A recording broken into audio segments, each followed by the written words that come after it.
este sistema democrático, en los cuales tienen que habilitarse para las que personas, finalmente, si bien es cierto, pueden ser objeto de una sanción, vía una pena privativa de libertad o una medida de seguridad, esto tiene que ir en el marco, en compás o armonía, en cotejo, con, finalmente, con la sujeción y el respeto a ciertas garantías políticos democráticos, basados finalmente en la estructura del Estado constitucional de derecho, donde el ius puniendi estatal no puede constituir siendo un brazo represivo de la sociedad y del Estado. No puede constituir finalmente un acicate para callar toda protesta pública, ¿no? No estoy hablando propiamente del contexto político que vivimos en Perú. No puede tampoco significar un instrumento dirigido a proteger valores éticos sociales cuando esos valores éticos sociales no se correspondan con un determinado bien jurídico penalmente tutelado, ¿no? Como bien dice en la doctrina, existe una suerte de dialéctica irreconciliable en el derecho penal.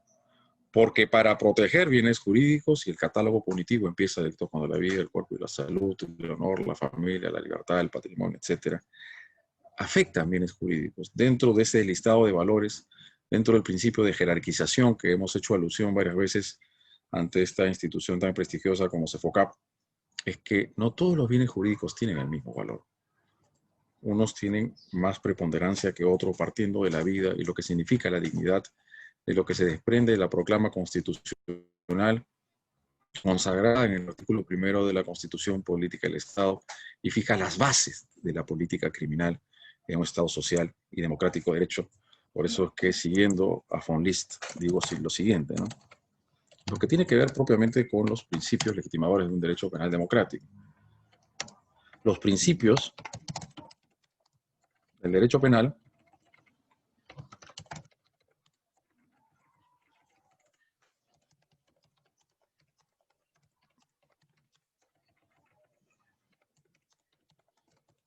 constituyen la barrera infranqueable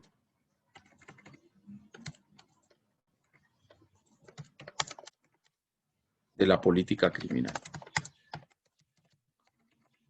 Comenzando ese listado de valores en lo que significa el principio de legalidad, conforme lo estábamos compartiendo en esta primera cuadro de diapositivas, que espero que lo estén visualizando y puedan acceder todos en este momento, ¿no? Y esa es una encrucijada que tenemos hoy en día. Obviamente o lógicamente en una situación, en un contexto como el que vivimos hoy en día al margen del COVID-19, de esta pandemia, que ha significado ya la limitación y restricción y cierta relativización de nuestras libertades fundamentales en vista de proteger un bien jurídico de macro social o colectivo como es la salud pública, tenemos que hacer esa valoración si es que realmente el modelo político criminal que ceñido el legislador y el Poder Ejecutivo en los últimos tiempos realmente ha respetado en estricto los principios legitimadores de un derecho penal democrático. Una política, el principio de legalidad es lo que estamos viendo acá. De hecho, el nulo crimen, nulo poena sine lege praevia, a través de sus diversas expresiones y manifestaciones, lo que es la lex estricta y la lex praevia.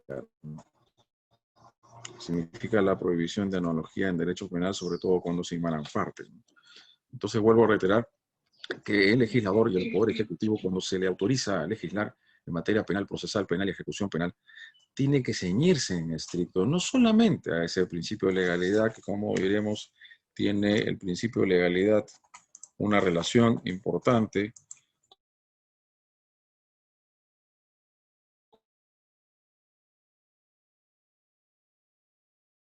con la tipicidad penal,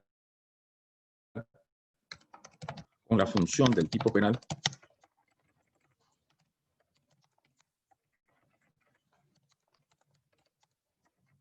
que las personas conozcan de antemano qué conductas son prohibidas o mandadas a realizar por parte del legislador y que se plasman en la ley penal, porque esa es la única forma de saber finalmente cuáles van a ser las consecuencias jurídicas de nuestros actos y de la calculabilidad y la previsibilidad de cuál va a ser la reacción por parte del Estado a través del derecho penal, la aplicación de la ley penal, obviamente sometido a una persecución penal por parte del representante del Ministerio Público, juntamente con la policía y los órganos de criminalística y el órgano jurisdiccional. Y luego veremos entonces esa diferencia muy importante en lo que es el derecho penal objetivo,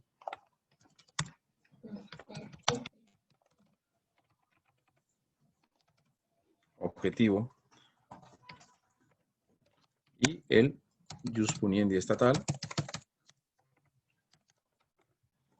en cuanto a esa facultad que únicamente tienen los tribunales de justicia, esa potestad soberana, como bien lo decía Bustos Ramírez, un gran catedrático chileno que radicó mucho tiempo en España, es la propia autoconstatación del Estado, es la soberanía que legitima que un Estado en el marco de su territorio, y bueno, una cosa es el principio de territorialidad y de extraterritorialidad, conforme los primeros artículos del Código Penal, pueda imponer el jus puniendi estatal a todos aquellos que culpablemente han infringido una norma y que en términos de lesividad han lesionado o puesto en peligro un bien jurídico penalmente tutelado, ¿no?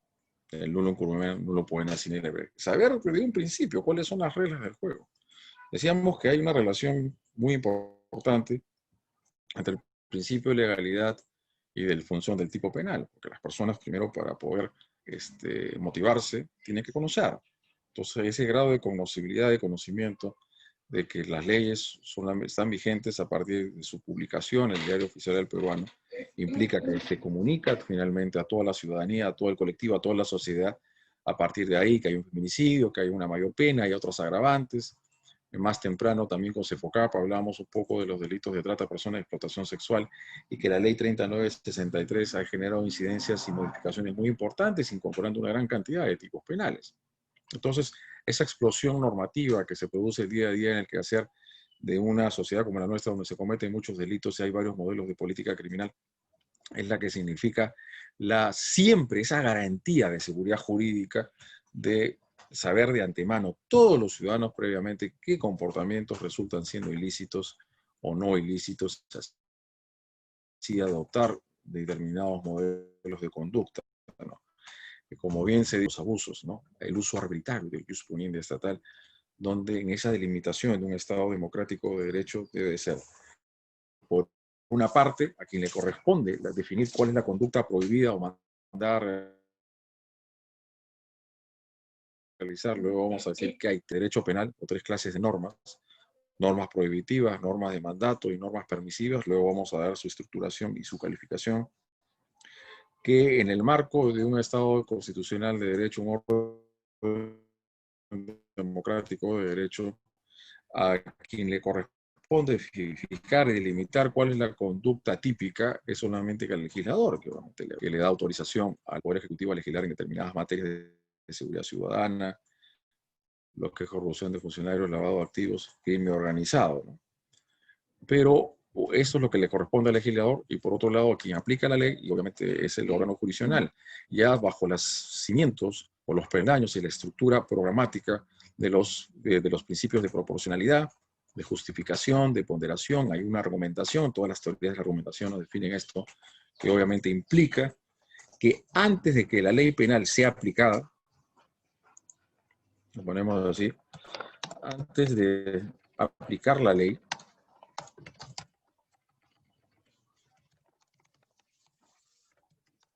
esta debe ser objeto de una interpretación. ¿No? ¿Y a quién le corresponde la interpretación de la ley? En principio, diríamos, a los órganos jurisdiccionales, pero esto no significa también que en el ámbito, sobre todo, de un sistema procesal penal acusatorio, donde el representante del Ministerio Público, el fiscal, en su función persecutora del delito, y ya cuando formula su teoría del caso, tienda también finalmente a generar criterios interpretativos propiamente que se ajusten o se amolden a los valores de un Estado constitucional de derecho. Entonces, por otro lado, esa es la función de parte del legislador, basado en el principio de legalidad, pero esa construcción de los tipos penales no puede darse de manera absoluta. De ahí que cito el expediente 00017 2011 PITC, Fiscalía de la Nación, ¿no? Y dice algo muy importante en el fundamento 4.3, Derecho Penal y Constitución. Conforme a lo expuesto, el legislador no tiene una discrecionalidad absoluta para establecer las conductas que puedan resultar punibles o los límites máximos o mínimos, tanto la estructuración del comportamiento típico, sea por acción o por omisión, que es la norma primaria, también con respecto a la consecuencia jurídica del delito, en lo que es la pena, ¿no? En cuanto a los marcos penales mínimos o máximos que tienen que estar ahí para efectos de resguardar el principio de culpabilidad y proporcionalidad. De ahí que no estamos de acuerdo definitivamente en establecer penas como la sanción de pena de cadena perpetua, que en principio se diría no permite esa dosificación. No todas las personas que se le atribuye la comisión de un acto luctuoso, por ejemplo, actos de corrupción de funcionarios o otros ilícitos penales afines, esta persona que lo comete como autor o partícipe es portador del mismo grado de reproche de culpabilidad. La culpabilidad, el principio de culpabilidad, que es la atribución finalmente de este hecho a una persona que lo ha cometido como autor o partícipe, es una valoración estrictamente individual, personalísima, no se extiende a otro. Esas son las bases de la imputación del derecho penal y que tienden finalmente cuoto importante en el ámbito del supraconcepto de la responsabilidad penal o la responsabilidad personal o imputación individual y que tiene incidencia y gravitancia muy importante en el ámbito de la determinación e individualización de la pena. Y debe respetar las garantías materiales previstas en la Constitución, ¿no? También hay un acuerdo plenario muy importante de la Corte Suprema sobre Derecho Penal y Constitución, sobre la interpretación que tiene que darse sobre la tercera tabulación del injusto agravado, de violencia contra el funcionario público agravado, en lo que la Constitución viene a recoger valores, derechos, en un contexto histórico determinado. Nuestras sociedades se van transformando, evolucionando en el tiempo. En estos contextos históricos sociales se van recogiendo valores y de derechos que van adquiriendo luego el rango de bienes jurídicos, que nosotros obviamente ya estamos apuntalando y ya adelantando nuestra postura de cuál es la verdadera función y la tarea indispensable que debe realizar el derecho penal en un orden democrático de derecho en cuanto a los bienes jurídicos protegidos, ¿no? Esa es la constitución de un punto de vista formal y material, que quiere decir que la interpretación de la ley penal tiene que ser producto, resultado, consecuencia precisamente de ese compendio de valores, de derechos y garantías que se comprenden en la Constitución Política del Estado. De ahí que un orden democrático de derecho, un Estado constitucional de derecho, si bien es cierto el legislador que tipifica las conductas, si éstas resultan siendo abiertamente a los preceptos constitucionales en rigor, es por eso que precisamente se presentan demandas de inconstitucionalidad. Es una suerte de peso contra peso, donde lo que tiene que prevalecer es la norma constitucional sobre la norma infraconstitucional, dentro del poder que tienen en tales efectos el Tribunal Constitucional y el poder difuso, en concreto, de la constitucionalidad normativa. Hay dos poderes que tiene el juez o la jueza, en lo que es el control difuso de la constitucionalidad y también de lo que es el control de convencionalidad, en la Comisión Americana de Derechos Humanos y las ejecutorias en rigor que ha expedido la Corte Interamericana de Derechos Humanos, que resulta siendo jurisprudencia vinculante para los Estados miembros, ¿no? Entonces, está bien, el legislador goza cierto grado, no es absoluta. Y si en el momento define que estas conductas delictivas no corresponden finalmente con los principios de legitimidad de un derecho penal democrático, como la 28704, que en su momento supuso la penalización o la criminalización de las relaciones sexuales, solamente me refiero a las consentidas de personas mayores de 14 menores de 18. Cuando la 29703, que me parece que tiene que ver con este expediente que estamos haciendo alusión en este momento, supuso determinar la condicionalidad de la materialidad del delito de colusión legal a una afectación patrimonial al Estado, se estaba desviando del curso y el cauce de los bienes jurídicos que se protegen en cada delito en particular, en este caso el 384. No significaba necesariamente adentrarnos o acuñarnos o afincarnos en el principio de no lesividad patrimonial, ¿no? Y bueno, la 29758, que luego se dio la 29703 a nuestra consideración, no colmó finalmente las expectativas que tendría que haber sellado una reforma que supuestamente quiere llevar a una mayor cuota de prevención y a su vez también represión en estas ilicitudes que tienen que ver con la corrupción de funcionarios, ¿no? Que resultan punibles de respetar las garantías, entre ellos los principios limitadores de la potestad punitiva del Estado, que están en el título primero, que empieza con el principio de legalidad, El nulo crimen nulo puede sin ley previa, la tipificación, solamente una persona puede ser sancionada por aquella acción o omisión que al momento de su perpetración se encuentra constitutivo o definida como tal como delito. Solamente ante esta situación. Pero una cosa es la lex scripta, no sé si propiamente, que me parece que sí lo tenemos acá, evitar la aplicación retroactiva, la lex praevia, evitar la sorpresa, pues a posteriori, no se puede definir delitos de manera ulterior, luego de la comisión del acto. Tiene que ser en su momento, tendría que haber estado legislado y regulado como delito, sea como por acción o por omisión. Erradicar todo abuso o extralimitación del poder, cancelar la potestad, regla de crear delitos y penas, atribuir a un órgano representativo de la voluntad popular la facultad de decidir las restricciones de libertad necesarias para una convivencia social pacífica. Así se dice, nadie será procesado ni condenado por acto o omisión que al tiempo de su comisión no esté previamente calificado con la ley de manera expresa e inequívoca. Mandato de determinación, la lex certa, como infracción punible ni sancionada con pena no prevista en la ley. No solamente con respecto a la norma primaria, sino también a la norma secundaria. Había unos tipos penales en el caso del decreto ley 25475, que fue una acción de inconstitucionalidad que también se dirigió a cuestionar la legitimidad constitucional de la pena de cadena perpetua, donde había, me parece, las penas máximas, pero no las penas mínimas. Como pena máxima se dice tanto, o como vamos como pena mínima. ¿Por qué es que cada tipo delictivo tiene que tener penas mínimas y máximas como consecuencia jurídica en lo que nosotros llamamos la norma secundaria? Nosotros la norma secundaria, dentro de esta estructuración del tipo penal,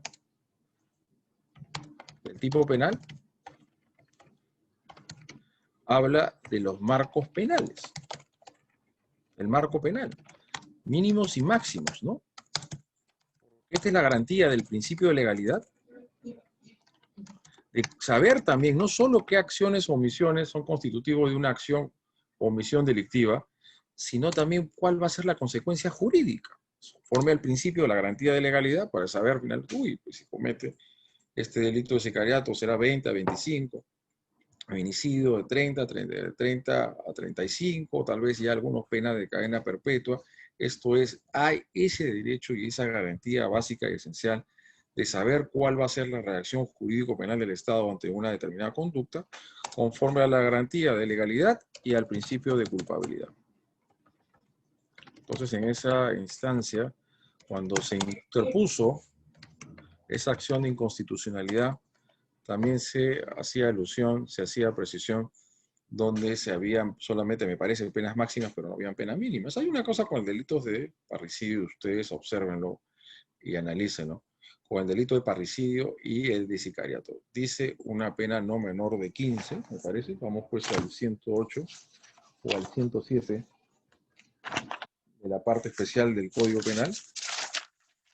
El 107 dice que el que mata a su descendiente natural cónyuge será reprimido con pena violenta no menor de 15. Pero ni el artículo 107, mejor dicho, pongo así, los artículos 107 y 108 no regulan la pena máxima. Dentro de un margen de interpretación que puede resultar siendo debatible o cuestionable, se hace una interpretación con el artículo 29 de la parte general del Código Penal y se llega a la conclusión por parte de los tribunales que la pena máxima es de 35 años.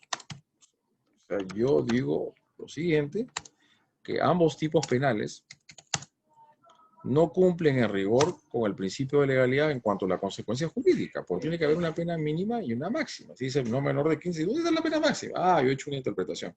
Imagínense que fuesen ante delitos no tan graves, obviamente porque esto afecta a la vida humana, que es el bien jurídico más importante que se tiene, porque sin vida humana no va a poder desarrollo ni realización del resto de bienes jurídicos que toda persona se le reconoce según nuestro ordenamiento jurídico. Y se diga una pena no menor de 3 o de 5 años. Podemos establecer también en rigor finalmente, con cautela de seguridad jurídica y de precisidad de calculabilidad, de que la pena máxima tiene que ser la que está regulada en el artículo 29, que dentro de esa temporalidad, que es los 35 años de pena privativa de libertad. Bueno, se los pongo a ustedes al análisis. Creo que en su momento no ha sido objeto de mayor valoración este tema de las penas aplicables de los marcos penales en cuanto a la garantía que tiene que darse el principio de legalidad para establecer un mínimo de seguridad jurídica, ¿no? Cuarta disposición final y transitoria de la Constitución, y lo que propiamente se desprende del Código Penal. Bueno, estos son los pactos internacionales de derechos civiles y políticos, pero no, vamos finalmente a lo que nos dice el Código Penal. Pero antes del artículo del segundo, que habla sobre el principio de legalidad, tenemos otro, finalmente, que dice, este código tiene por fin tiene por objeto la prevención de delitos y faltas como medio protector de la persona humana y de la sociedad. Y esto es algo muy importante, ¿no? En los últimos tiempos en nuestro país, y creo que en cualquier sociedad aquejada en la seguridad ciudadana, el crimen organizado, la corrupción, existe una suerte de una política criminal que entra en la disyuntiva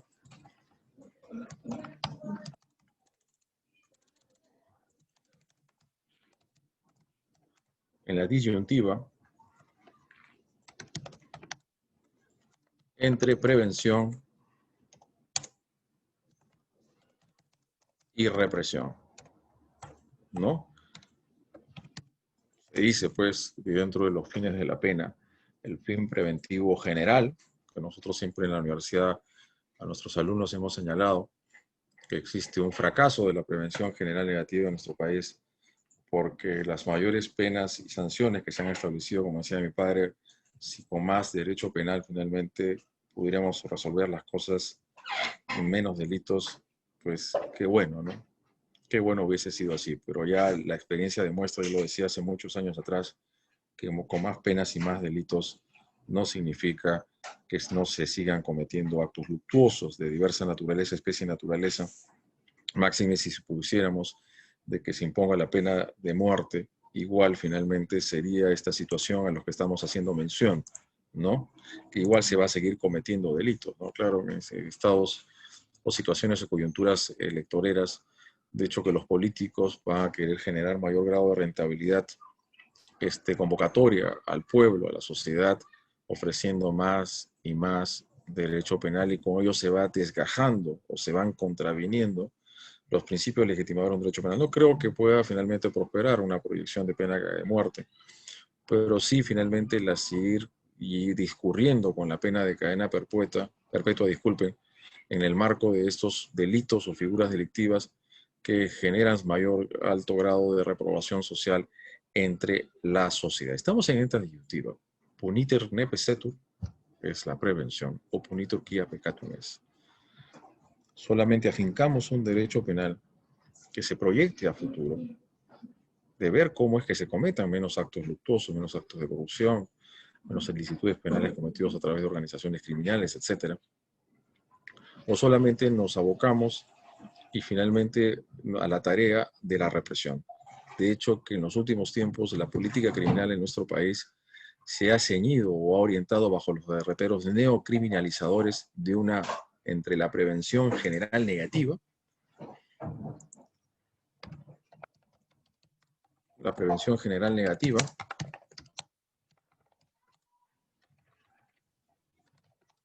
y la retribución.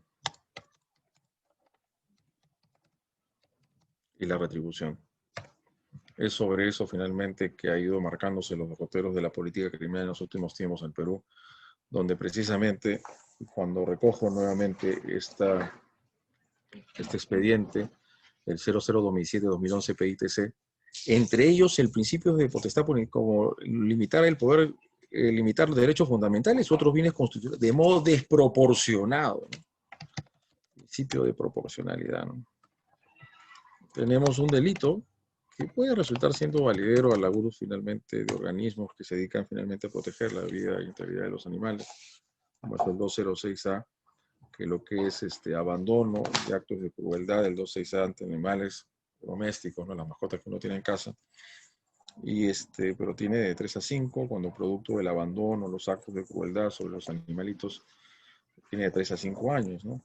Si nosotros vamos al artículo 111 de la parte especial del Código Penal, cuando se comete este delito de homicidio culposo, no va a llegar a la pena de 4 a 8, cuando el agente no está bajo la influencia de alcohol, sustancias psicotrópicas o manejando o utilizando instrumentos riesgosos.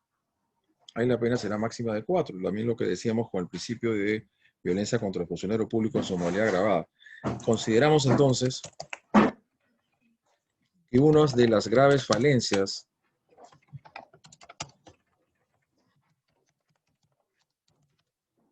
las falencias más notorias en los últimos tiempos, la política criminal del Estado. El Estado se compromete a todas las instituciones que puedan penalizar y penalizar comportamientos típicos y penalmente antijurídicos. Se ha socavado finalmente el principio de proporcionalidad. Esa proporción que debe existir, o sintonía, entre la gravedad del hecho y la gravedad de la consecuencia jurídica, ¿no? Ustedes lo manejan muy bien y seguramente mejor que yo lo que significa los tres subprincipios. Principio de idoneidad tiene que ser un fin constitucionalmente legítimo, pues proteger obviamente la vida, el cuerpo y la salud, pongamos la intangibilidad sexual de los menores de 14, es bastante, mientras que vaya en descenso la edad de la víctima, hay un mayor grado de afectación al bien jurídico tutelado, a los bienes jurídicos afectados. Por lo tanto, hay una mayor cuota de legitimidad para incidir en una pena más gravosa, más severa, ¿no? Segundo, su principio de necesidad es necesario, o se puede finalmente llegar a un ámbito de prevención y a su vez de sanción, porque estamos entre estos dos, entre la prevención que queremos mirar a futuro y la sanción, que obviamente hay que retrotraerse, porque la realización de la justicia resulta importante e indispensable para que las personas adquieran finalmente confianza hacia el sistema de justicia, el sistema jurídico en su conjunto. Cuando hay una grave defraudación, de ahí mucha impunidad. Obviamente eso lo que corroe las vísceras de los tejidos sociales y las personas quieren realizar inclusive justicia de propia mano, y eso es una involución de una sociedad democrática de derecho, ¿no? Hemos visto en algunos momentos anteriores y algunos que quieren utilizar la fuerza, la violencia física para expresar su oposición o su crítica a ciertas decisiones políticas legislativas, ¿no? Esta es la forma de pronunciarse en un orden democrático de derecho, que para eso existe el discurso comunicativo y el lenguaje, y para eso está la libertad de expresión. Dicho esto, entonces, como estábamos señalando, qué importante, ¿no?, de lo que significa que no existe esa discrecionalidad absoluta por parte del legislador, y supuestamente tiene que limitar, o mejor dicho, ceñir su actuación, su función legislativa, correspondiendo a los principios de legalidad, de taxatividad de la lex praevia. Bueno, la lex praevia propiamente ya va a ser en el ámbito de la aplicación de la ley penal, de la lex estricta, de esos mandatos de determinación que tiene que ser precisa finalmente y detallada la ley, para que pueda entrar con una semántica supuestamente entendible del lenguaje para cualquier ciudadano. Porque las normas penales no se dirigen únicamente, no se dirigen a abogados, sino para cualquier ciudadano, y no obviamente todos van a tener un grado de comprensión legal o jurídica sobre los diversos comportamientos que pueden ser regulados por el legislador y por el poder ejecutivo, ¿no? Entonces, este código tiene por objeto la prevención de delitos y la falta como medio protector. Sabemos que nuestro Código Penal tiene 3 libros, y es la parte general, el título preliminar, que estamos haciendo análisis en este momento, luego viene la parte especial, y en el libro tercero se regula son lo que es las faltas. Faltas y delitos, ambas comportamientos que se atribuyen a una persona como autores o partícipes, suponen la lesión o la puesta en peligro de bienes jurídicos. ¿Qué es lo que delimita la falta y delito? El grado de afectación al bien jurídico. ¿Y qué se supone que en las faltas la consecuencia jurídica solo pueden ser penas limitativas de derecho? En cambio, la pena privativa de libertad es exclusivo de la imposición de castigo o de sanción ante conductas denominadas delictivas, ¿no? Lo que es sobre todo en las faltas contra el patrimonio, contra la integridad física, etcétera, psicológica, psíquica, y lo que se ha demarcado finalmente con algunas reformas con el 122B, y también las delimitaciones que han ido definiéndose entre lo que es lesiones graves y lesiones leves, faltas contra las personas, faltas contra el patrimonio, lo que significa el hurto, que tiene que haber una apropiación de un bien mueble superior a una remuneración mínima vital como objeto material del delito. Entonces, esos son los derroteros que hace ceñido nuestra política criminal en los últimos tiempos, y mejor dicho, cómo fue afincado y asentado en este ámbito finalmente de legitimación del derecho penal bajo los postulados que estamos señalando. Ahí luego, no sé, me parece que hay personas que están levantando la mano, le vamos a tener un segundo nomás. Entonces, lo que es la teoría de la prevención especial, pues hay un fracaso, lógicamente, de los postulados resocializadores, en cuanto, primero, que no puede imponerse a una persona una ideología determinada, no se puede imponer un programa rehabilitar a una persona en contra de su voluntad.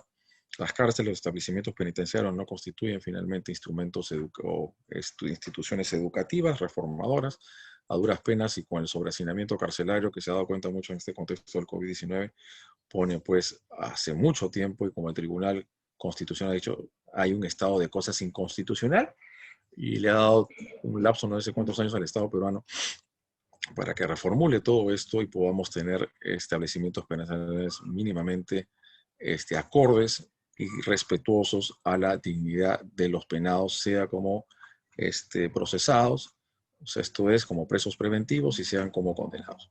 En el momento de su aplicación misma, teniendo como propósito inmediato disuadir al delincuente, el fracaso de la prevención general negativa. Esa disuasión o la coacción psicológica que nos habla von Feuerbach, este penalista alemán, porque decía que el terror penal va a disuadir, intimidar, inhibir los frenos y los impulsos delictivos de las personas, ¿no? Y vemos que pena de cadena perpetua tenemos de hace muchos años atrás, me parece que el año 1995, estamos año 2020, han pasado pues 25 años, si es que no me estoy equivocando, y no se han reducido las tasas de la criminalidad. En el momento de la ejecución debe encontrarse orientada a la rehabilitación, reeducación, de la triple R que siempre nos dijeron en el pregrado en la universidad, a lo cual parece ser una utopía, un eufemismo, al momento que se ingresa a la realidad carcelaria en nuestro país. El principio de que el régimen penitenciario tiene por objeto la reeducación, rehabilitación y reincorporación del penado a la sociedad. A ver, había algunas personas que querían intervenir, me parece que habían levantado la mano. Por favor, si a través de ese FOCAP podemos dar el uso de la palabra a las personas que querían participar.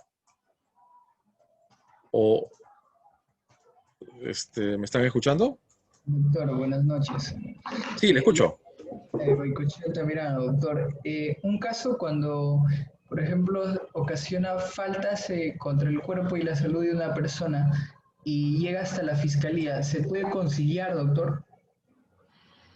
Bueno, conciliar propiamente, porque el principio de oportunidad y el acuerdo reparatorio tiene que ver con delitos. Pero hay pues lo que se llama hay acuerdos conciliatorios, me parece, sí, me parece que inclusive hay desistimientos en el ámbito de las faltas. En las faltas, como son un mínimo contenido del injusto, cuando el grado de afectación no es de suficiente entidad o significancia del bien jurídico que se ha afectado, hay una mayor disponibilidad de las partes en esta pareja criminal víctima y victimario para hacer este objeto de disposición. Cuando es falta, me preguntaste, es una falta, ¿no? No interviene el representante del Ministerio Público cuando hay falta. Eh, no sé exactamente, pero me ha llegado un caso donde su pareja le ha denunciado Uh -huh. a, a la otra parte donde eh, creo que simplemente le han lesionado. Hay,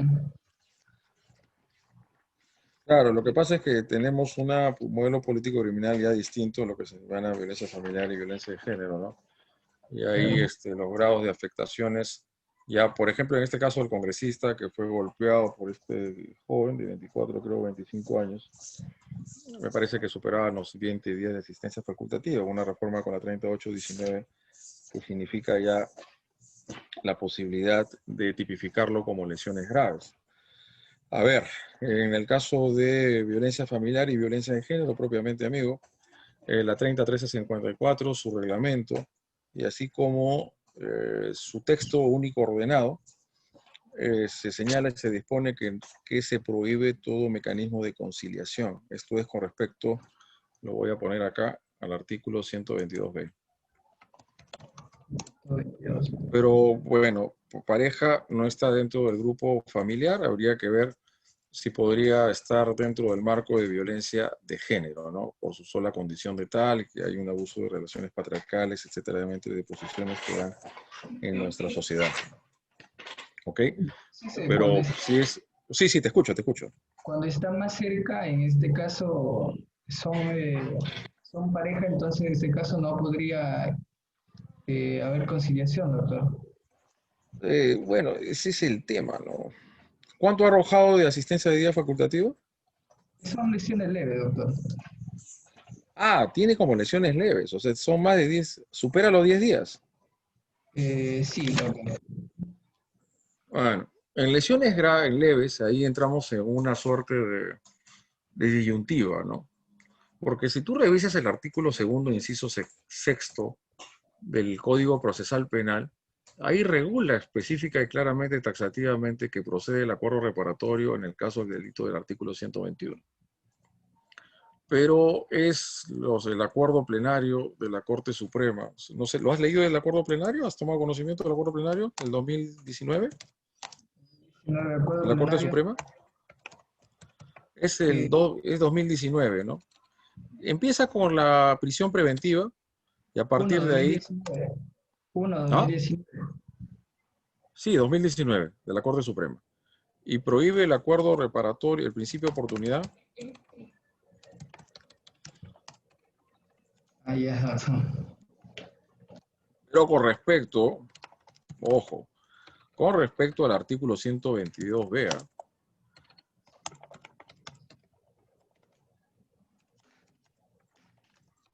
esa es una cuestión a decir, ¿no? Cuando no hay una gran afectación antijurídica y tal vez lo que la víctima, más que la represión, lo que busca es la reparación del daño, ¿no?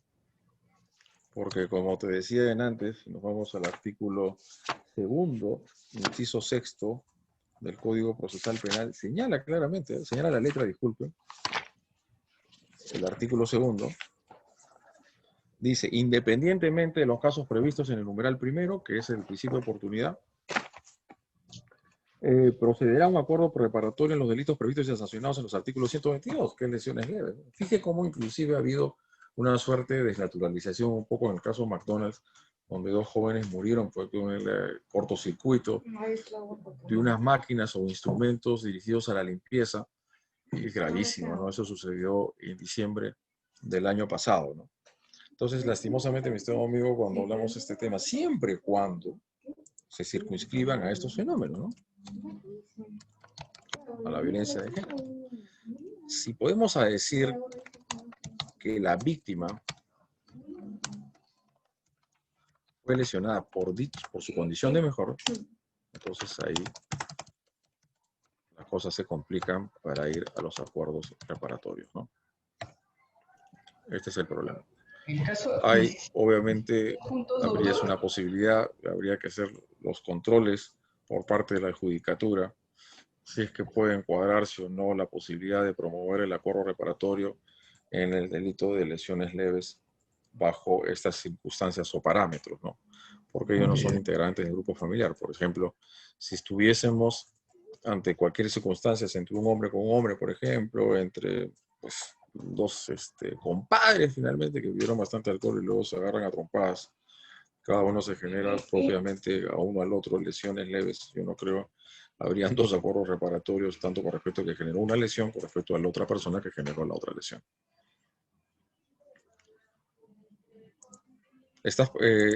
¿Quisieras compartir otra opinión o postura conforme a lo que estaba señalando, estimado amigo? No, doctor, me quedó todo claro, gracias. Claro, como te digo, pues son cuestiones a decir. O sea, hay modelos de política Claro. criminal que se han diseñado en los últimos tiempos donde se están proscribiendo la aplicación de estas válvulas de escape o procesos de vías de discriminación, como es el principio de oportunidad de acuerdo reparatorio, ¿no? Hay que ver hasta qué punto afinarlos y cotejarlos solo y con respecto al principio de lesividad y lo que son delitos de bagatela, ¿no? Delitos de bagatela hay que priorizar fórmulas de consenso, de conciliación y de negociación entre las partes para no hacer un uso indiscriminado de la pena privativa de libertad. Y por eso que comentaba antes, y que inclusive les extendía finalmente esta suerte de, de premisa o de disyuntiva, ¿no? ¿A qué creen ustedes que se ha decantado últimamente más el legislador y el ejecutivo? ¿A una política criminal llevada a la represión o la prevención? Bueno, en todo caso, hay que hacer el análisis de manera muy rigurosa. En la medida que la intervención penal supone una restricción a los derechos fundamentales, la libertad personal, ello autoriza la intervención de la justicia constitucional a efectos de evaluar la restricción de derechos, ¿no? De este modo existen una serie de principios limitadores de la potestad punitiva estatal. De otro lado, cabe señalar que no solo gozan de cobertura constitucional los derechos fundamentales y los principios limitadores de la potestad punitiva del Estado, sino también aquello que el legislador pretende proteger. ¿Qué es lo que se pretende proteger, no? A través del derecho penal? ¿Qué son para ustedes bienes jurídicos? Y ahí nos vamos al artículo numeral cuarto, tal vez estamos un poco desordenados, pero igual tienen que tocarse los otros, el principio de lesividad.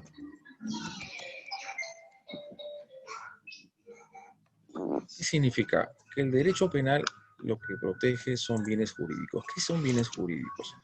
Todos aquellos intereses que resultan siendo esenciales para la autorrealización de la persona humana y para posibilitar su participación en una vida social política. Esto es, en las diversas actuaciones de interrelación social que tenemos unos con otros del día del quehacer cotidiano, aún en este contexto del COVID-19, ¿no? Entonces, estos bienes jurídicos que tienen diversa naturaleza, o mejor dicho, esencia, bienes jurídicos personalísimos como la vida, el cuerpo y la salud, de cierto grado de inmaterialidad, lo que es el honor y propiamente la intimidad, que precisamente, justamente por ello, ante su no alto grado de trascendencia de nocividad, significa que son delitos perseguibles por acción penal eh, privada y no pública, ¿no? Como es la mayoría de delitos, ¿no? Para ingresar a los bienes jurídicos de naturaleza social, macrosocial o supraindividuales, como el orden económico, financiero, monetario, lo que es la paz, la seguridad y la tranquilidad pública, ¿no? Y esta misma salud pública que trata de preservarse o priorizarse ante los derechos y las libertades fundamentales que se ven de cierta manera restringidas cuando no podemos desplazarnos hasta cierta hora del día y a ciertos lugares y no puede haber esos actos de reuniones sociales, etcétera, a efectos de evitar el contagio y la propagación del COVID-19, que ha traído consigo muchas fatalidades, muchas desgracias y la muerte de muchas personas inocentes. ¿Ok? Entonces, este es el ámbito de la intervención del ius puniendi estatal, y estos son estos bienes jurídicos. Por eso es cuando ya analizamos los tipos penales en particular, advertimos claramente que hay delitos de lesión, delitos de resultado, como es el homicidio, lo que es el aborto, y o delitos contra el patrimonio, que requieren finalmente el delito de estafa, una afectación al patrimonio del sujeto pasivo del delito. Pero vemos que cuando se tutelan bienes jurídicos de naturaleza supraindividual, colectivos o macrosociales, se utilizan los delitos o las técnicas de los delitos de peligro concreto o peligro abstracto, ¿no? Esto es, hay un adelantamiento de la barrera de ius puniendi estatal a estadios previos de lesión. Esto es, no se tiene que esperar finalmente que se afecte de manera concreta un bien jurídico y por eso se construyen los bienes jurídicos macrosociales supraindividuales. De hecho, el reglaje o marcaje, la organización a delinquir o el delito de banda criminal que están regulados, creo, y también el delito de disturbios, el 315, y también el delito de apología, que va más allá inclusive de un derecho penal del acto, ¿no? Porque nosotros sabemos perfectamente que un derecho penal democrático, solamente una persona puede ser sancionado por lo que es, por lo que hizo y no por lo que es.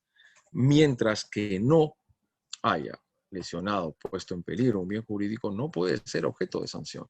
Pero yo le pregunto a todos ustedes, en los últimos tiempos, el modelo político criminal ha significado entonces una suerte de mayor grado de intervención del ius puniendi estatal a estadios previos de lesión en cuanto podríamos dar una manifestación en tal sentido, la penalización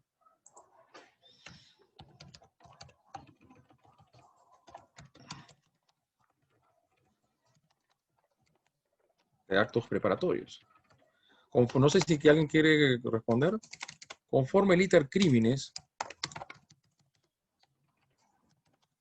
de sus diversas etapas, ¿cuáles que son las que fundamentalmente tienen que ser punibles? La tentativa y la consumación. Luego, pues el tema de la consumación formal o material, dentro de lo que es el agotamiento del delito, y que aparecen tres tipos penales que tienen un grado de incidencia muy importante hoy en día en nuestra sociedad, lo que significa los delitos de encubrimiento, de receptación y de lavado de activos, ¿no? Y el delito de lavado de activos. Entonces, hay finalmente esa base que el principio de lesividad tiene que concatenarse con un derecho penal del acto,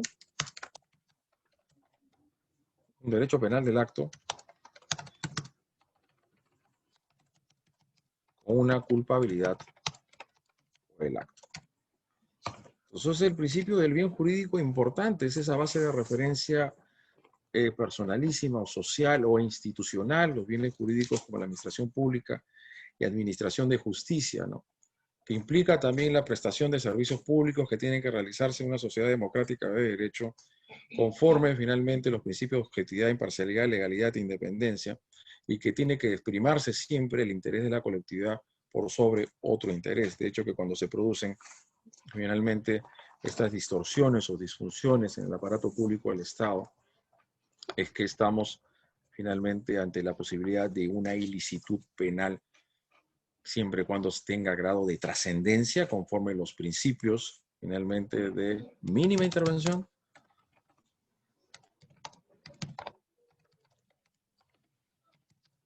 subsidiariedad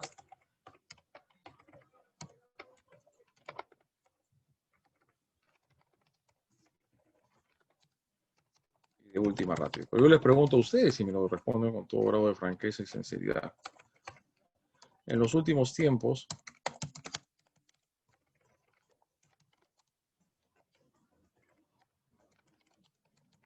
conforme el modelo político criminal adoptado en nuestro país,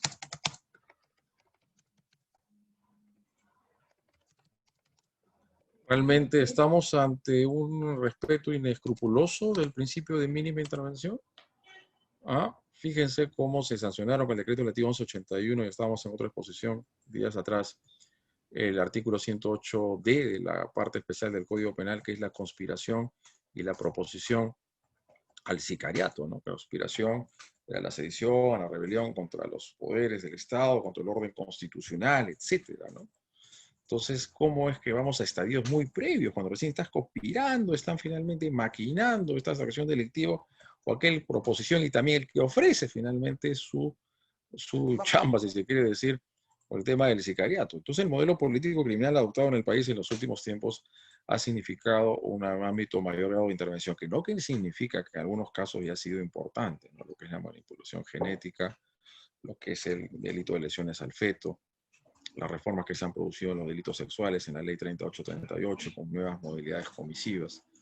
Ha habido ciertos aciertos y desaciertos en este modelo político criminal en los últimos tiempos en el país, pero tratamos de concatenar lo que esas finalidades político-criminales de generar mayores cuotas de prevención y a su vez de represión vaya de la mano o vaya en armonía, en consonancia con finalmente los principios legitimadores de un derecho penal democrático, ¿no? Y luego pues pasaremos a hacer un análisis de lo que la jurisprudencia se refiere con el principio de mínima intervención. Estamos con el principio de lesividad.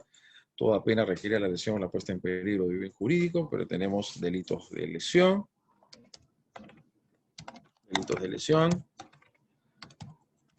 lesiones propiamente o daños.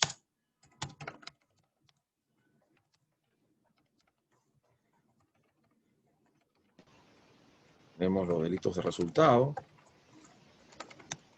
Creo que tengo una diapositiva donde puedo expresar de manera más gráfica esto lo que estoy ahorita mencionando. Delitos de homicidio.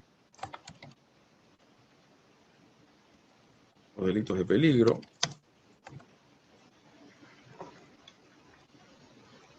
Reto.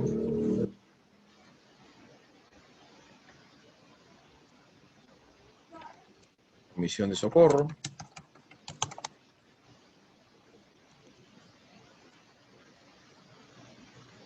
Por lo que significa exposición o abandono de personas en peligro.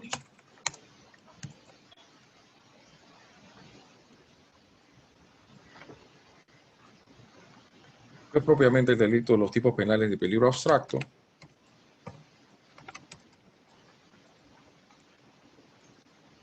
Peligro abstracto, que es la tenencia ilegal de armas.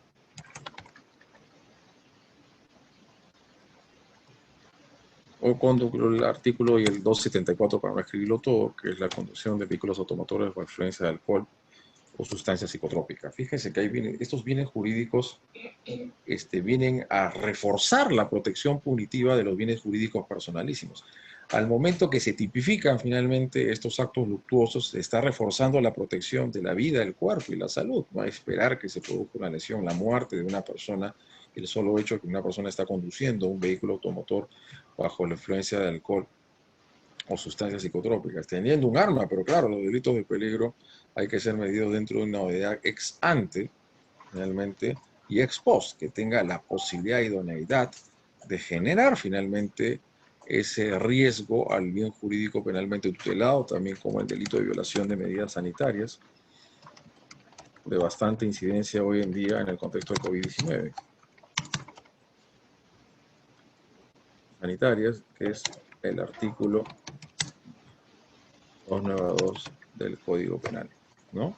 Entonces vemos cómo se discurre este modelo político criminal y en base a las teorías del delito. Creo que estamos concatenando teoría del delito con los principios legitimadores de un derecho penal democrático. Pero no va a dar una base teórica, programática, teórica conceptual, sino hay que cotejar esto y hay que ponerlo en contraste con las reformas que se han producido últimamente en nuestro Código Penal. Por eso es que una de las preguntas que nos hacemos, ¿este modelo político criminal está más llevado a la represión o a la prevención? Este modelo político criminal de las diversas delictuosidades que se cometen hoy en día en nuestra sociedad tienden finalmente a, o mejor dicho, han significado relajar ciertas garantías como un derecho penal del acto por una culpabilidad por el acto, lo que se refleja a partir del artículo 8 del título preliminar del Código Penal. Ustedes tendrán su posición, yo tendré una posición, voy a tener una posición distinta en lo que significa la reintroducción en la ley penal de las figuras de la residencia y la habitualidad, en lo que propiamente se ha dejado sentado en el artículo 8 del título preliminar del Código Penal, ¿no? Pues por más que se hagan las reformas respectivas, esto igual no significa que sean legítimas. O sea, está muy bien que el Estado y la sociedad tengan todo el derecho de ver todos los mecanismos que sean necesarios, suficientes, idóneos, para generar una cuota de prevención y de protección a estos bienes jurídicos. Pero esto no puede significar desgajar, relativizar o vaciar de contenido, finalmente, los principios legitimadores de un derecho penal democrático y lo que se ha ido relativizándose el principio de un derecho penal del acto por una culpabilidad por el acto y así ya finalmente dando lectura a lo que se dice en el artículo 8, sí, 8 del Código Penal, y ustedes tendrán su propia posición o postura al respecto. La pena no puede sobrepasar la responsabilidad por el hecho. Este es un derecho penal del acto por una culpabilidad por el acto. Pero dice, esta norma no rige en el caso de reincidencia de habitualidad del agente del delito. La medida de seguridad solo puede ser ordenada por intereses públicos predominantes, ¿no? El Código Penal en su exposición de motivos del 91, y la exposición ha quedado ahí, no ha sido borrado del mapa, señala que la Comisión Revisora estima que carece de lógica, humanidad y sentido jurídico el incremento sustantivo de las penas correspondiente a un nuevo delito vía la reincidencia y habitualidad, sin otro fundamento que la existencia de una o varias condenas precedentes, por lo demás debidamente ejecutadas. Dentro de este razonamiento, castigar a una persona tomando en cuenta sus delitos anteriores, cuyas consecuencias penales ya satisfecho, conlleva una violación al principio del leve sin idem, no puede ser castigado 2 veces por un mismo hecho. La experiencia ha demostrado que la drasticidad de las penas impuestas en nombre de la reincidencia y la habitualidad no han servido para atemorizar la conformidad con los criterios de prevención general, que es la disuasión y la intimidación de la amenaza punitiva, todo lo cual ha llevado a la Comisión Revisora a no incluir en el documento proyectado este rezago de los viejos tiempos del derecho de castigar y que el positivismo peligrosista auspició con el fin de recomendar la aplicación de medidas eliminatorias y de segregación social, ¿no? Por eso ahí nos ponemos en pregunta, nos ponemos finalmente, está activada la energía, lo ponemos en pregunta acá, muchas gracias. Y claro, ustedes pondrán sobre la reincidencia, la habitualidad.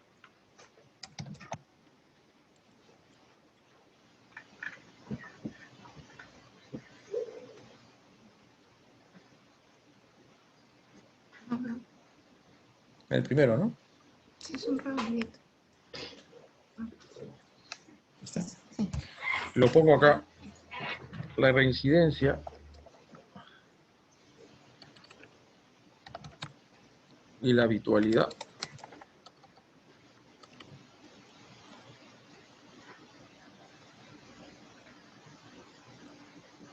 corresponden a un derecho penal del acto.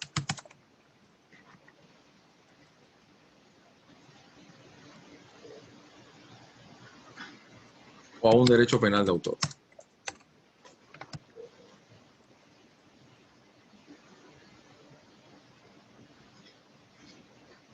Fíjense, cuando hablamos de las penalidades, o mejor dicho, los marcos penales, que existan penas mínimas o máximas, es la dosificación que debe finalmente valorarse al momento de la terminación e individualización de la pena.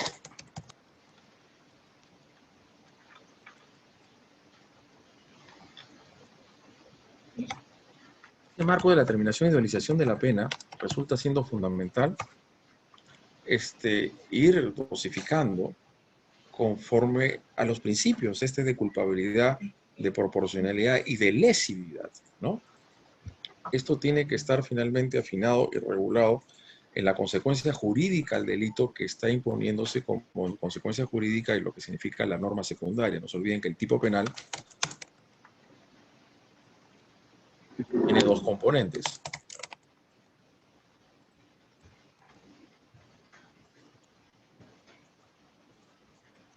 Una norma primaria. En la norma primaria se fija la conducta. Y la norma secundaria, la pena, esto es la consecuencia jurídica.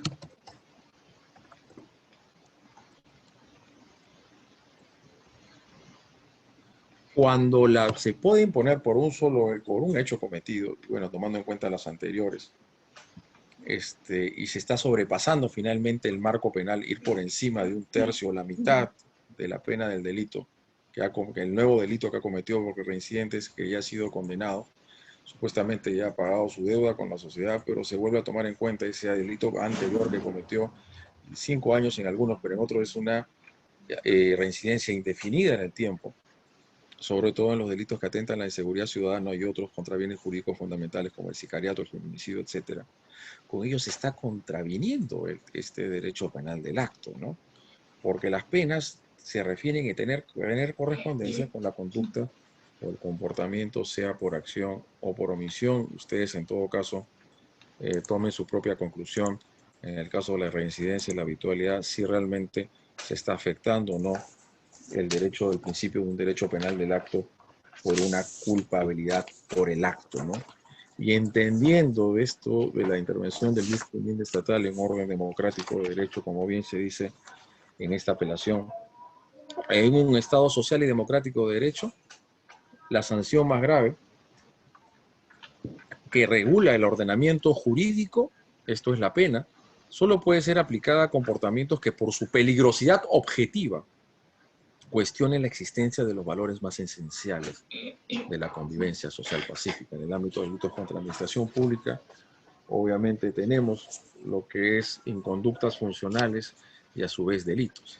Tienen que quedar como delitos aquellos que generen mayor grado de perturbación social, ¿no?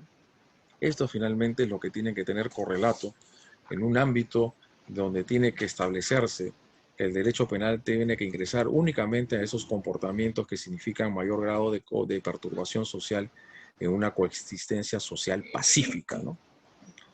No sé, acá decimos algo muy importante porque tiene que ver con el artículo primero, no es que las faltas no lesionen o pongan en peligro bienes jurídicos, finalmente tutelados, porque dijimos que este Código Penal tiene 3 libros, lo que es la parte general, disculpen, primero por los principios fundamentales, que son los ámbitos legitimadores, un ámbito que no puedes aplicar de manera retroactiva, la retroactividad solamente puede ser benigna. ¿Cuál es la base? Les pregunto. ¿Cuál es el fundamento programático de la retroactividad benigna? A ver, ¿quién me dice algo? ¿Quién me da una respuesta? ¿Cuál es el fundamento programático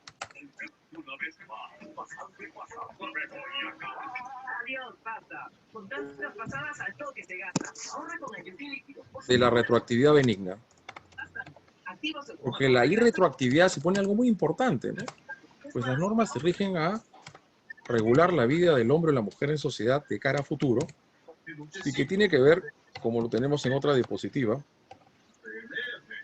con la posibilidad de que las personas conozcan qué comportamientos son siendo punibles para poder amontar su conducta conforme a lo que la norma espera de cada uno de nosotros, ¿no? Y esto es esa calculabilidad, previsibilidad que debemos tener de cuál va a ser la reacción del Estado ante esos comportamientos que puedan ser cometidos por esta persona, por el agente del delito. Por eso nuevamente les pregunto si acá se está aplicando una sanción finalmente que no estaba prevista como tal al momento de su comisión, no tiene que ver con el tema de seguridad jurídica. ¿Cuál sería entonces el fundamento de aplicar normas penales retroactivas siempre y cuando sean benignas? Cuando esta es la única excepción que se ve, creo que en el artículo 103 de la Constitución Política del Estado. ¿Mm? ¿Cuál es el fundamento? Propiamente el programa, tenemos así, el programa político criminal de mínima intervención. Esto es de reducir la manera gradual de racionalizar el uso del jus puniendi estatal, ¿no? De racionalizar el uso del jus puniendi estatal. Sabedores que su intervención significa la afectación de bienes jurídicos muy importantes del ser humano, en este caso las libertades fundamentales. El jus puniendi estatal es su grado de racionalización que tenemos que establecer y fijar en este sentido. Y de ahí creo que también tengo que dar esta excepción, esta definición conforme al listado temático que se me encomendó por parte de los organizadores de SOFOCAP.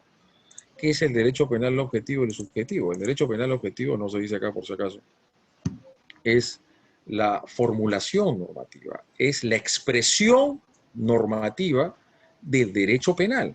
La objetivización del derecho penal se expresa o manifiesta a través de las diversas articulaciones que se encuentran regulados en los tipos penales de la parte especial y finalmente leyes penales especiales. Propiamente lo otro no son tipos penales, son fundamentos esenciales de teoría del delito y teoría de la pena, y empezando finalmente con el primer apartado programático, teórico, conceptual, en lo que es el título preliminar de nuestro Código Penal, ¿no? Entonces, dentro de ese derecho penal objetivo, el derecho penal objetivo,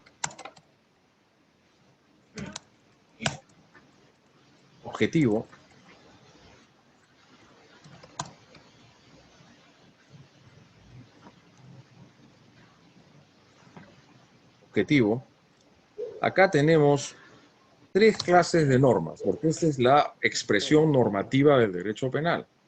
Es a través de cómo se expresa esta política criminal a través de los diversos tipos delictivos que se encuentran regulados en la parte especial y en las leyes penales especiales.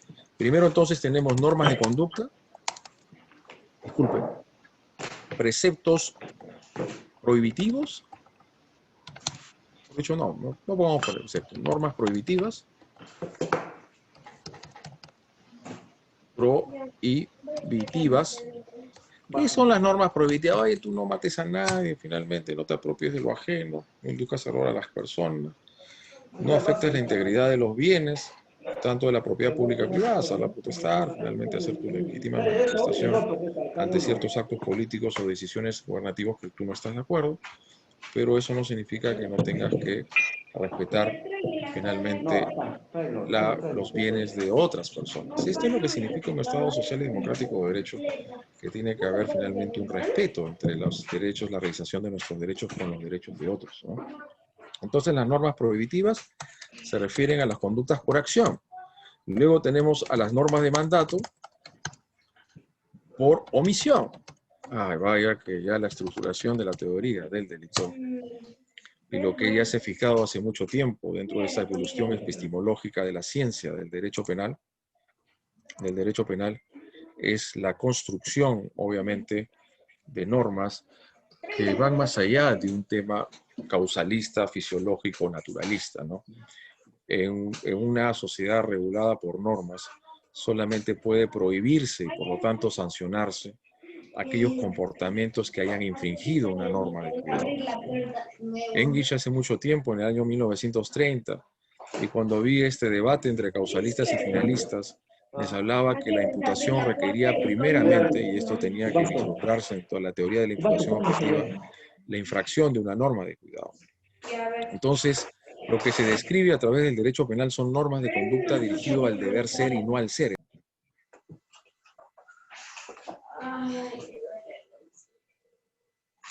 Disculpe, doctor, ¿se le fue el audio? ¿Puede activarlo nuevamente, por favor?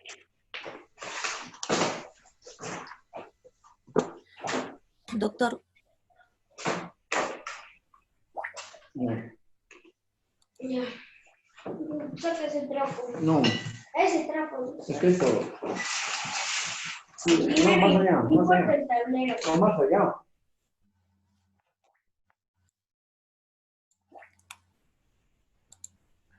Préndelo la luz, por favor. Doctor, no sé si me puede escuchar.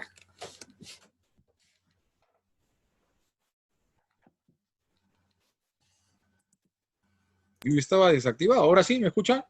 Sí, doctor, sí, se le escucha. Uy, no sé qué había pasado en antes.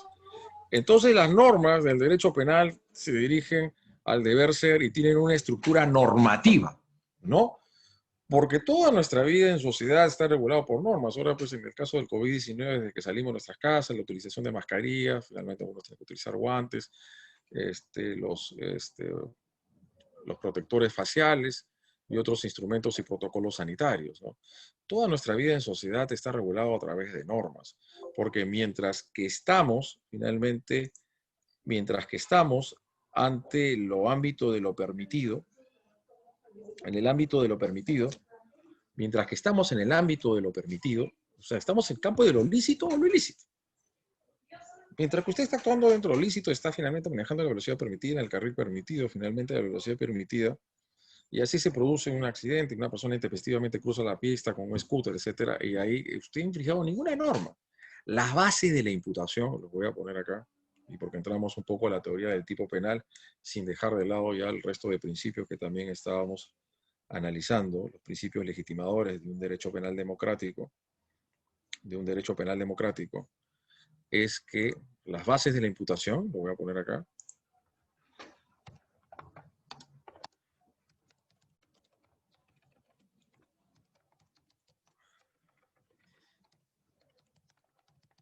definen una conducta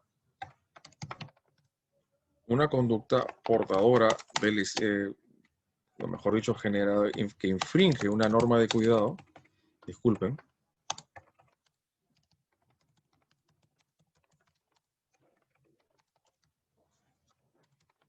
y esto a su vez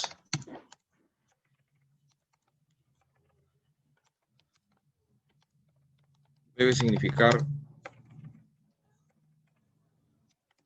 la generación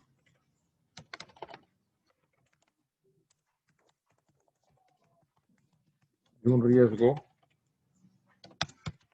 jurídicamente desaprobado, un riesgo no permitido.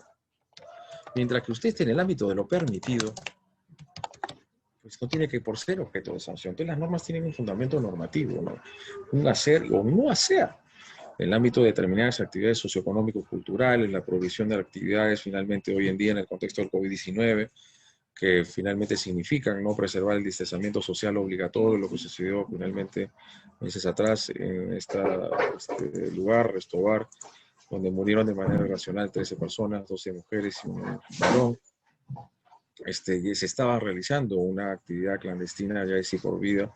Los arrendatarios finalmente de ese local han sumido una imputación. Me parece que son presos preventivos ambos, una pareja y los quienes arrendaban el local, y vayamos a ver también las responsabilidades de las autoridades ediles y la policía que intervino de manera fallida con protocolos realmente no ajustados a la naturaleza de las cosas por el delito del homicidio doloso a título de dolo eventual.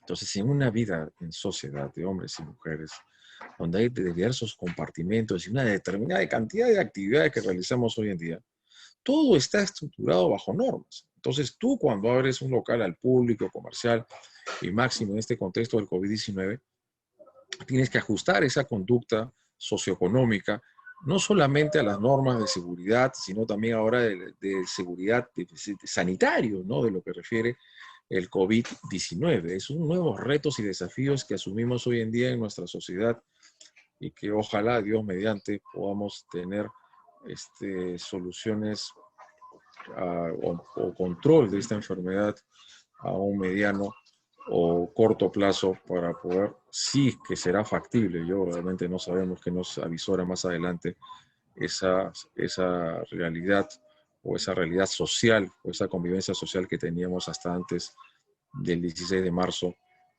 de 2020. Entonces hay normas prohibitivas y normas. Usted tiene que realizarlas, usted tiene que cuidar a sus hijos, tiene que mantenerlos, evita omisión de asistencia familiar, tiene que prevenir que no se generen riesgos, no puede dejar un instrumento punzocortante, un arma de fuego cerca a personas que no tienen la capacidad de manipular correctamente estas armas letales, esos instrumentos que pueden finalmente generar la muerte o las lesiones graves de una persona, etc.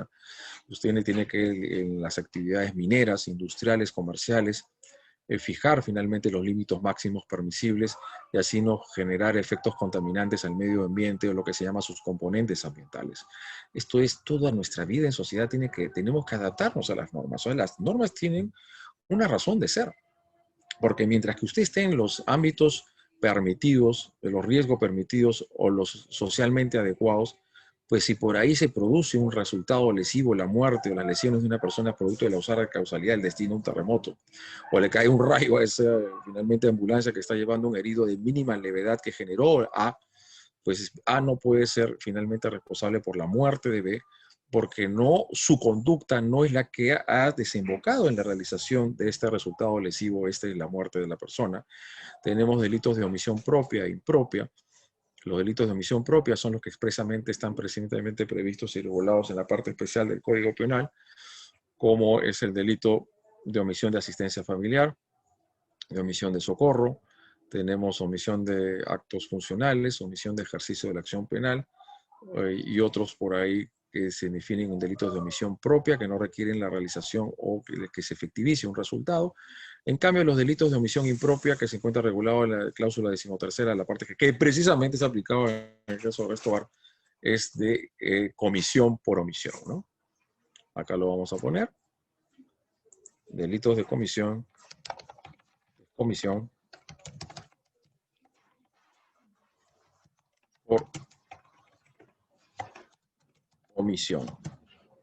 Me parece que acá hay una pregunta.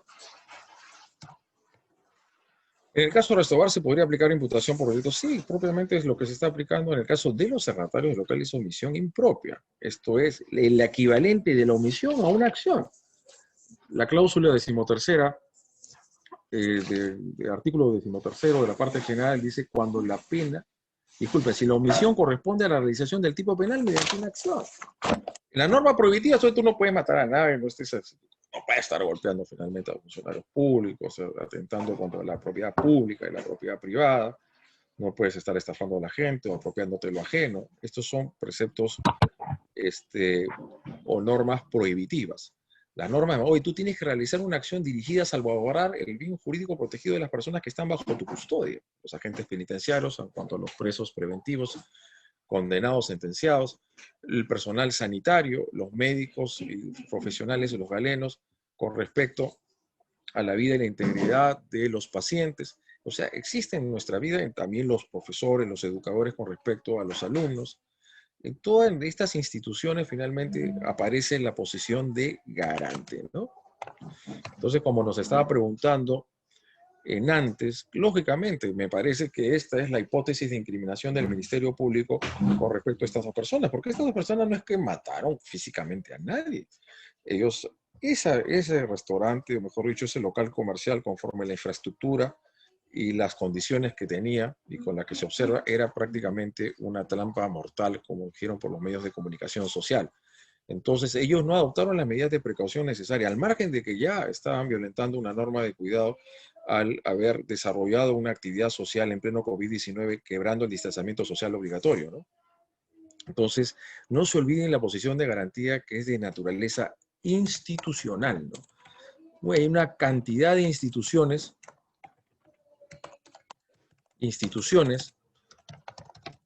que se enmarcan y se regulan en el ordenamiento jurídico que hacen, que finalmente generan esta condición de garante. Tú tienes la obligación de procurar que no se generen riesgos para los bienes jurídicos de la persona que está sometida bajo tu custodia. Tú eres garante del enfermo que tienes a tu costado, que es tu familiar. Este familiar está muy mal, está con el COVID-19, no puede ni respirar, porque ya está en la última etapa de esta enfermedad que en algunos casos puede terminar con la muerte del ser humano, y tú tienes que realmente suministrar las medicinas. Si deliberadamente y dolosamente no lo haces, entonces puede estar en curso de un delito de parricidio. Deliberadamente, si finges un deber de cuidado, no fuiste consciente de ello porque te distraíste y no procuraste, no sabías exactamente cuál era la dosis de la medicina que le tienes, será un homicidio culposo.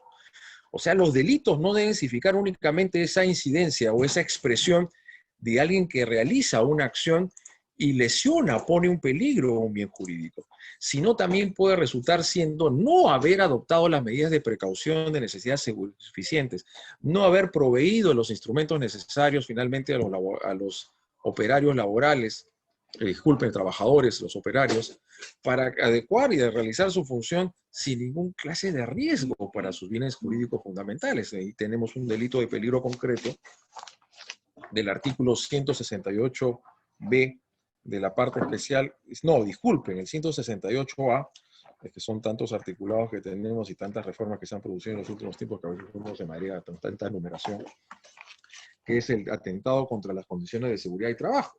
El que deliberadamente, que infringiendo las normas de seguridad y salud en el trabajo y estando legalmente obligado, obviamente es el garante, tiene que adoptar unas medidas de precaución para evitar que se generen accidentes de trabajo que puedan finalmente propiciar la muerte de las personas, como sucedió este suceso del año pasado, en diciembre del año pasado, el 2019, antes de la Navidad, con estos dos trabajadores jóvenes en McDonald's, ¿no? Y que se murieron electrocutados. Por no adoptar las medidas previstas en este y como consecuencia directa de dicha inobservancia, genera un riesgo jurídicamente desaprobado, ponga en peligro inminente, ya este es peligro concreto, la vida y salud e integridad física de las personas. Si como consecuencia de la observancia se produce la muerte o lesiones, hay una pena más grave, y como se dice, sí, como consecuencia de ello, cuando dicen, no se olviden de estas cláusulas, ¿no? Sí, como consecuencia,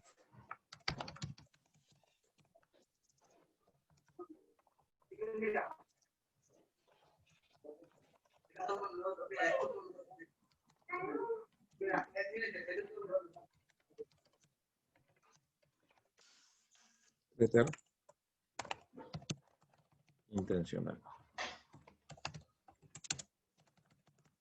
Es la tentativa de un delito de dolosión por un delito culposo por eso. Lesiones graves seguidas de muerte. La consecuencia de un resultado más grave que no se tuvo la voluntad ni conciencia del riesgo no permitido, pero que era previsible, ¿no? Para el agente. Previsible. La previsibilidad nos lleva al dolo o la culpa. A ver qué dije.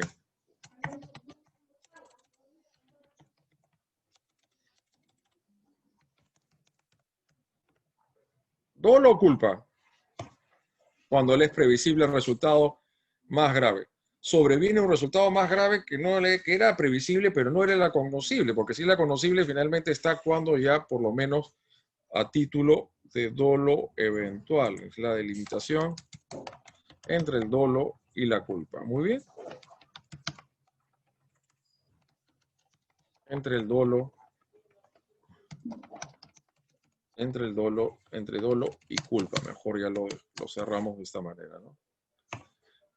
Si la fiesta culminaba sin la intervención, tal vez no hubiera pasado. Yo creo que no. Sin esa intervención policial no hubiera habido muertes, creo yo. A menos que hubiera habido un incendio, no, de ser un poco fatalista.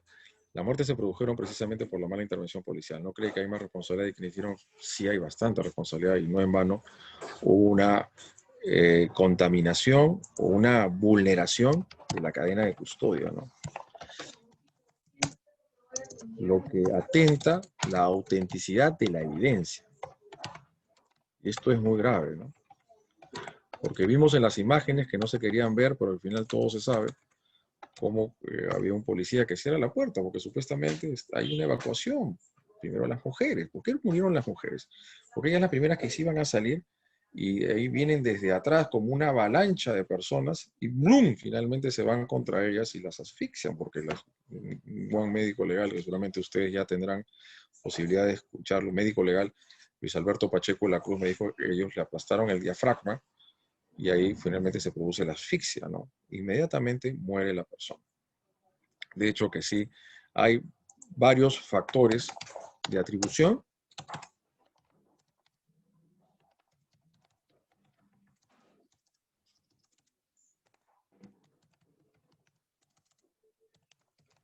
delictiva.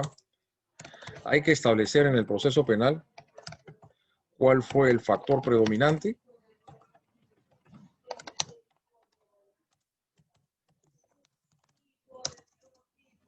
que generó el desenlace fatal.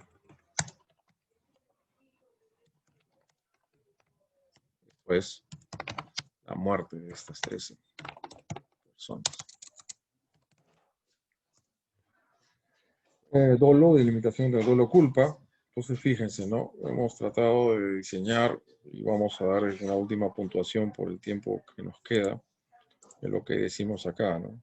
Lo que se dice en estas diapositivas, ¿no? El tipo de la descripción concreta, porque era una de las que se nos había fijado como temática en esta exposición, hecha por el legislador, un instrumento legal en consecuencia del principio de la legalidad de la lex escrita. Y el mandato de determinación, como dice Roxin, que esa es la posibilidad de que la ciudadanía conozca el ámbito de lo prohibido y de lo no prohibido. Estamos en nuestra vida siempre así. Nos manejemos en los campos de lo lícito y entre lo ilícito. La tipicidad es el resultado de verificación de la conducta, de elementos objetivos y subjetivos. No basta la generación, la realización de un riesgo no permitido, sino que la muerte, las lesiones, sea producto de la realización de ese riesgo y no producto del azar de la causal de destino o de la intervención de otro, ¿no? Solamente le generó lesiones leves a B, B lo llevan a un hospital y lo intervienen quirúrgicamente, pero estos galenos o estos médicos no habían finalmente limpiado, purificado o realizado finalmente el proceso de limpieza a estos instrumentos quirúrgicos y le produce una infección interna, no soy propiamente médico, lo que puede generar ello, y lo tema es que esta persona se muere. Ahí se quiebra la relación de riesgo, porque no fue propiamente la acción o la conducta del primer causante lo que desembocó el resultado, sino un segundo causante. Intervino finalmente, porque tenemos que establecer que no haya finalmente conductas o factores concomitantes sobrevinientes que sean las que finalmente sean las que desencadenen el resultado lesivo, esto es la muerte de la persona. La realización y luego la imputación subjetiva, el dolo, la culpa, la pretensionalidad, no se olviden. Artículos 10 y 11, todos los delitos son punibles a título de dolo, solo en aquellos que están expresamente previstos en la ley son atribuibles a título de culpa, homicidio de lesiones, algunos delitos contra la salud pública, como la propagación de enfermedades contagiosas, algún delito también ambiental, el delito de juego culposo, y otros más, me parece, contra el sistema crediticio. Hay varios, pero que tienen que estar expresamente previstos en la ley penal para que proceda su tipificación, por lo tanto, la sanción a esta persona. Y la preterintencionalidad, que es el delito, la tentativa de un delito doloso de lesión con concurso con un delito culposo por el resultado, que a raíz o como consecuencia de las reformas que se han producido últimamente en el país, han desgajado finalmente el principio de proporcionalidad, que significa que los delitos preterintencionales que tienen como culpa en el resultado han implicado tener una pena más grave que un delito doloso. Robo, agravado, seguido de muerte, extorsión seguida de muerte, atentado contra la integridad sexual seguida de muerte, secuestro seguida de muerte, todos son estas puras pretensionalidades. No puede ser que estos delitos tengan pena de cadena perpetua y los otros delitos como el asesinato o el parricidio tengan una pena máxima de 35 años. Ya, pues no se olviden que el tema de la sanción, que no está definida la pena máxima, puede estar vulnerando tanto el 107 como el 108. Proceso de verificación, que no puede ser una ecuación matemática, disculpen, una operación literal, mecánica, sino tiene que referirse al principio de lesividad material, tiene que haber una interpretación material de la norma, en el sentido de verificar la lesión o la puesta en peligro de un bien jurídico, que concurran finalmente los elementos objetivos y subjetivos del tipo penal o elementos subjetivos de naturaleza trascendente para interceder ante un caso judicial, funcionario judicial o administrativo, para obtener un provecho. Yo creo, y ahí vamos terminando un poco, que la interpretación de la ley penal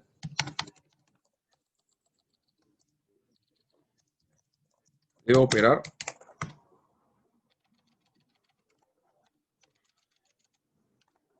con dos principios: de legalidad y de y del bien jurídico tutelado.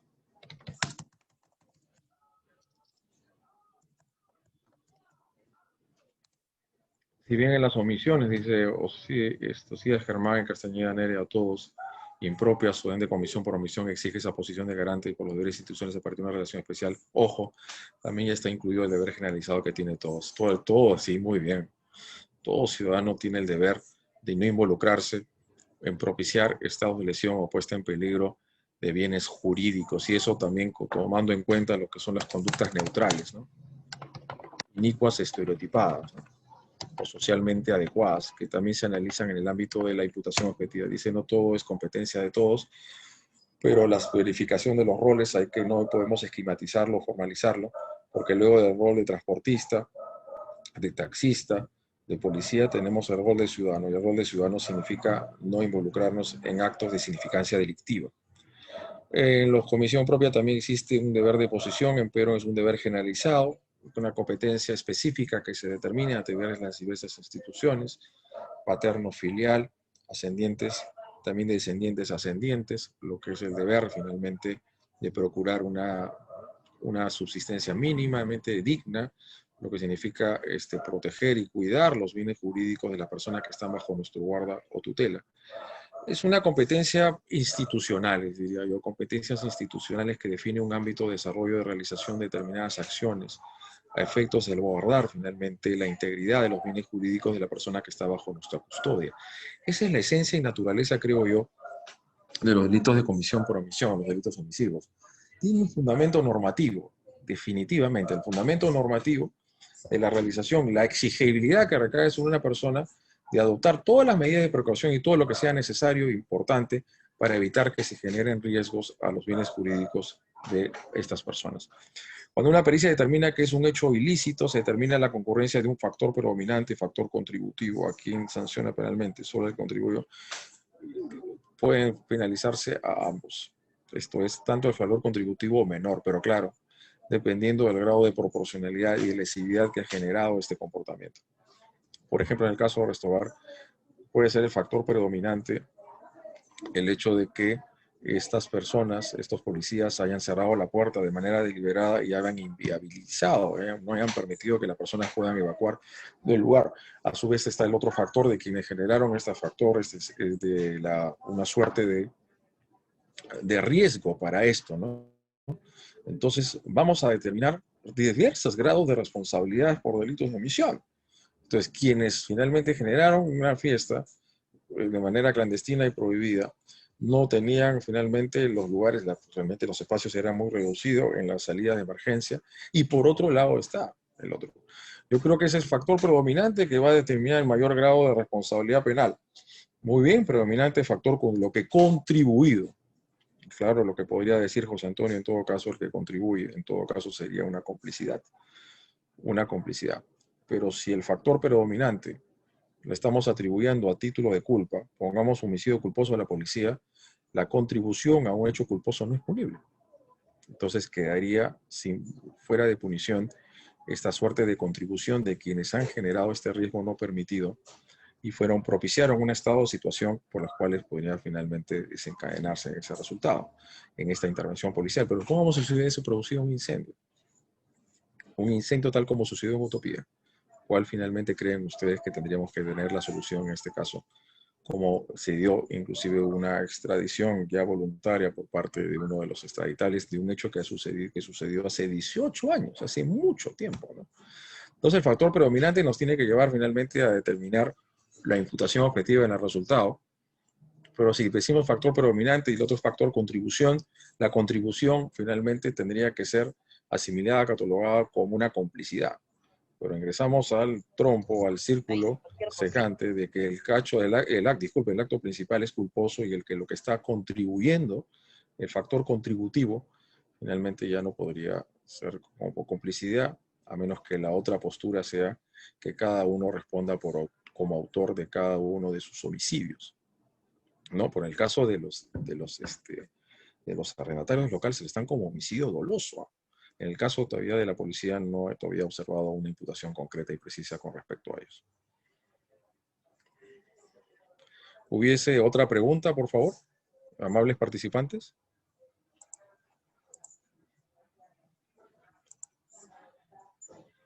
Los abiertos, tipos abiertos, delitos por imprudencia. Bueno, no sé qué tan abierto sea, porque ahí lo que se concluye es el valor del resultado. No se olviden que los delitos culposos no hay tentativa, porque la tentativa es el inicio de los actos ejecutivos del delito que se decidió cometer sin llegar a consumar. Lo que se decidió antelado concomitantemente realizar, por lo tanto, no es posible la tentativa en el delito culposo. Si murió, será homicidio, y si no se murió, lesiones culposas graves. Habría que ver el estadio procesal, porque es un tipo sistémico de garantía. La sistematicidad, que tiene que ver todos los elementos objetivos y subjetivos del tipo penal, normativos y descriptivos. Tengamos un cuidado con los normativos, a fin de delimitar lo que son las normas penales en blanco. Y esa garantía de, finalmente, la calculabilidad y la razonabilidad y la previsibilidad que todos podamos tener de lo que puede suceder, que tener como consecuencia de los actos delictivos que una persona puede cometer en un orden social y democrático de derecho, ¿no? Y termino con este argumento. Lo acabo de mencionar, tiene correlato en la teoría de la imputación objetiva, en virtud de cuyo fundamento se tiene que la configuración de la tipicidad atraviesa un filtro de valoración por el cual alcanzan el nivel de una conducta típica solo aquellos comportamientos que expresan el significado de una relevancia social o que produzca una perturbación social en sentido objetivo. Mínima intervención. Tenemos que dejar al derecho penal los actos que generan un mayor grado de perturbación en sociedad. Los actos que no pueden ser contenidos. Acudamos al derecho penal cuando no existen otros medios de control social que puedan sofocar o controlar o contener esa conflictividad social.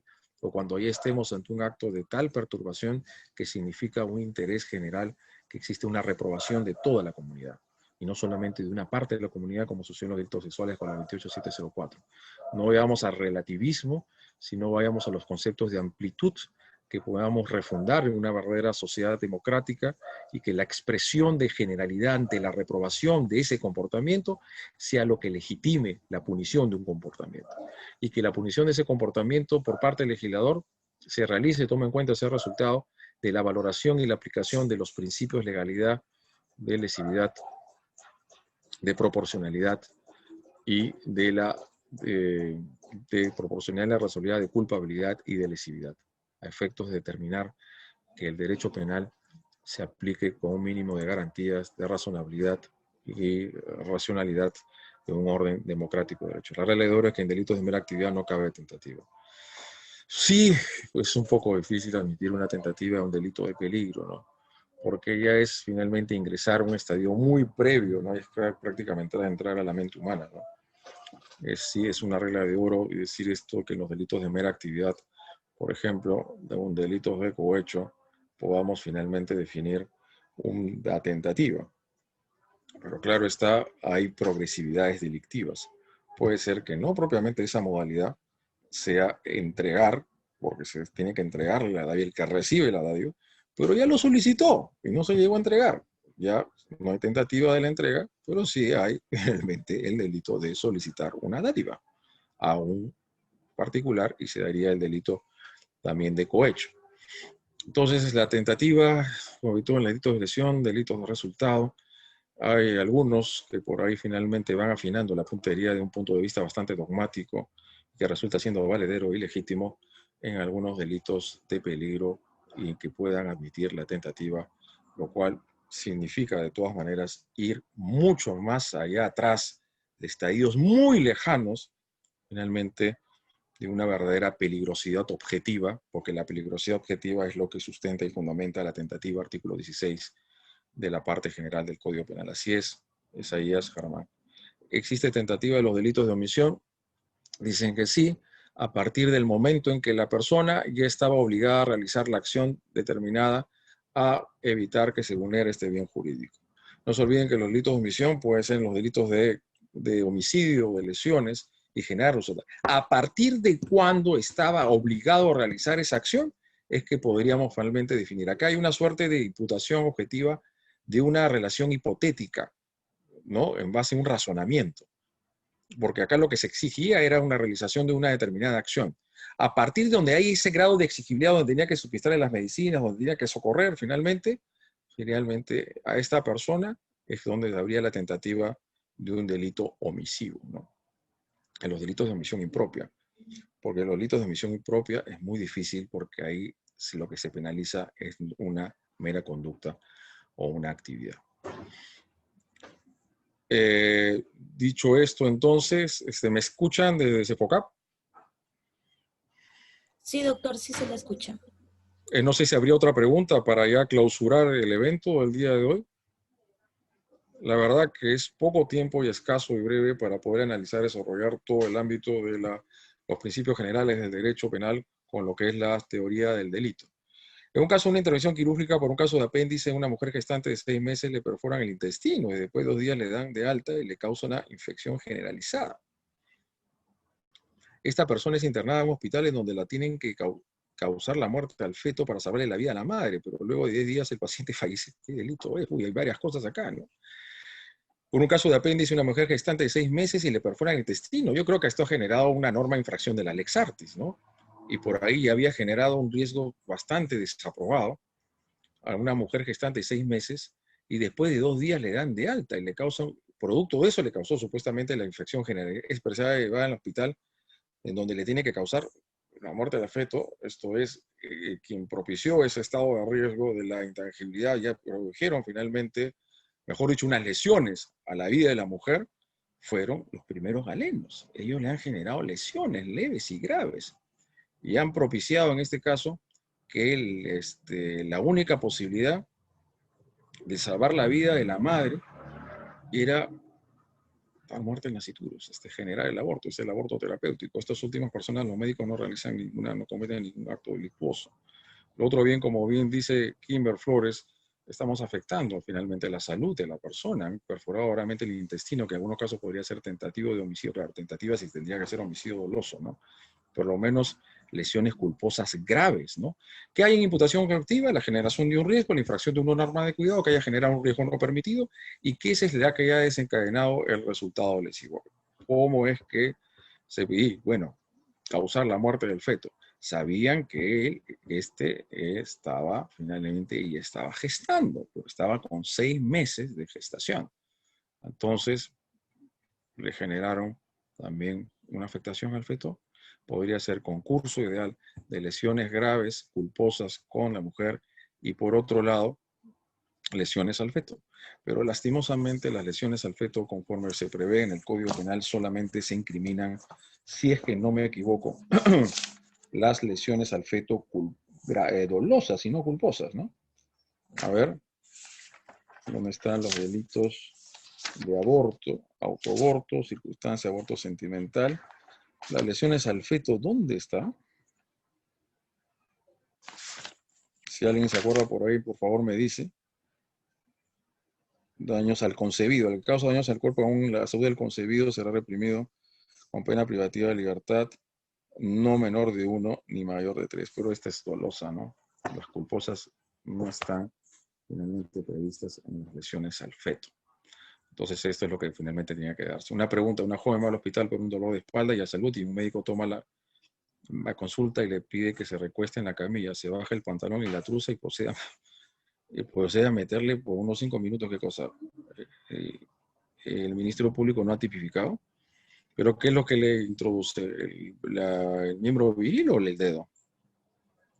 Y un médico toma la consulta y le pide que se recueste, se baja el pantalón y la truza y procede a meterle.